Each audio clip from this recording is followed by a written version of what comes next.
अगर सरक्रीक इलाके में पाकिस्तान की ओर से कोई भी हिमाकत की गई तो उसे ऐसा करारा जवाब मिलेगा कि इतिहास और भूगोल दोनों बदल जाएंगे। मेरे साथियों, आज 2025 में पाकिस्तान को याद रखना चाहिए कि कराची का एक रास्ता क्रीक से ही होकर गुजरता है। सीमा को लेकर एक विवाद खड़ा किया जाता है।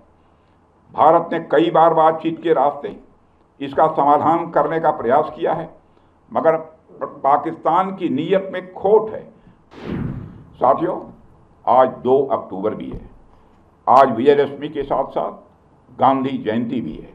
जब मैं मनोबल की बात कर रहा हूं तो स्वाभाविक रूप से हम सबका ध्यान महात्मा गांधी जी की ओर भी जाता है। वह तो अपने आप में मनोबल के एक ज्वलंत उदाहरण थे। उनके पास दुश्मन से लड़ने के लिए सिवाय मन की शक्ति के अतिरिक्त और कोई भी हथियार नहीं था। इसके बावजूद उन्होंने उस समय की सबसे शक्तिशाली साम्राज्य को घुटनों पर ला दिया था। फिर हमारे सैनिकों के पास तो शस्त्र भी है और मनोबल भी है, और हमारे सामने तो कोई चुनौती टिक ही नहीं सकती है। साथियों, ऑपरेशन सिंदूर के दौरान हमारी आर्म्ड फोर्सेस ने यह दिखा दिया कि भारत की संप्रभुता को चुनौती देने वाली ताकतें चाहे जहां कहीं भी छिपी हों, हम उन्हें ढूंढकर उनका खात्मा करने की शक्ति रखते हैं। दुनिया की कोई भी ताकत हो, यदि वह हमारी संप्रभुता को चुनौती देगी तो भारत चुप नहीं रहेगा।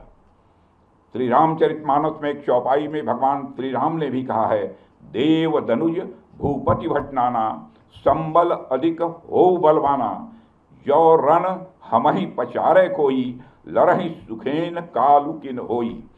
मतलब वो चाहे कोई भी हो, यदि रण में हमें ललकारे तो हम उससे सुखपूर्वक लड़ेंगे, चाहे वह काल ही क्यों न हो। इसी प्रकार आज का भारत कहता है, चाहे आतंकवाद हो या किसी भी तरह की समस्या, हम सबसे निपटने और जीतने की पूरी क्षमता रखते हैं।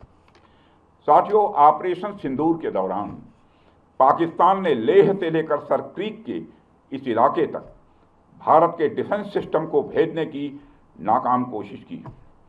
भारत के डिफेंस सिस्टम को उन्होंने भेजने की एक नाकाम कोशिश की, जबकि भारत की सेनाओं ने अपनी जवाबी कार्रवाई में पाकिस्तानी एयर डिफेंस सिस्टम को पूरी तरह से एक्सपोज कर दिया और दुनिया को यह भी संदेश दे दिया कि भारत की सेनाएं जब चाहें, जहां चाहें और जैसे भी चाहें पाकिस्तान को भारी नुकसान पहुंचा सकती हैं।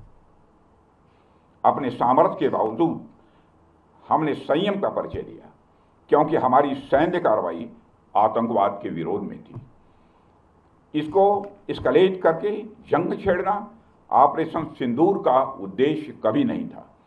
मुझे इस बात की खुशी है कि भारतीय सेनाओं ने ऑपरेशन सिंदूर के सभी मिलिट्री ऑब्जेक्टिव यानी सभी लक्ष्यों को सफलतापूर्वक प्राप्त करने में कामयाबी हासिल की है। मगर आतंकवाद के खिलाफ हमारी लड़ाई जारी है।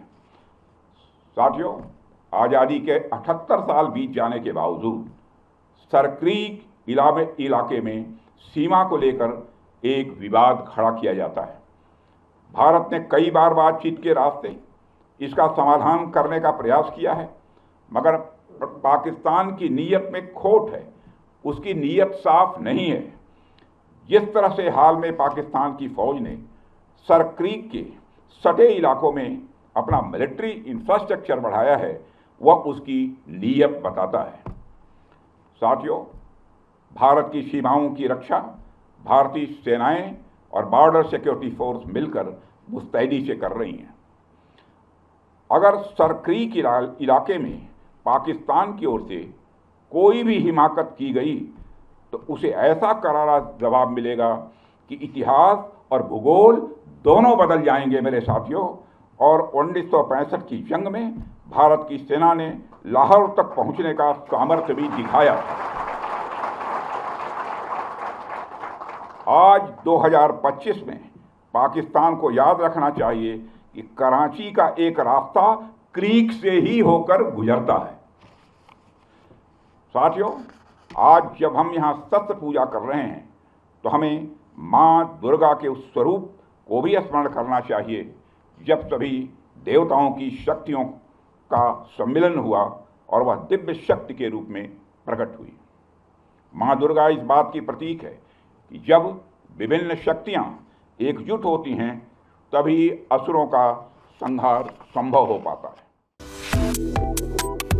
Subscribe to One India and never miss an update. Download the One India app now.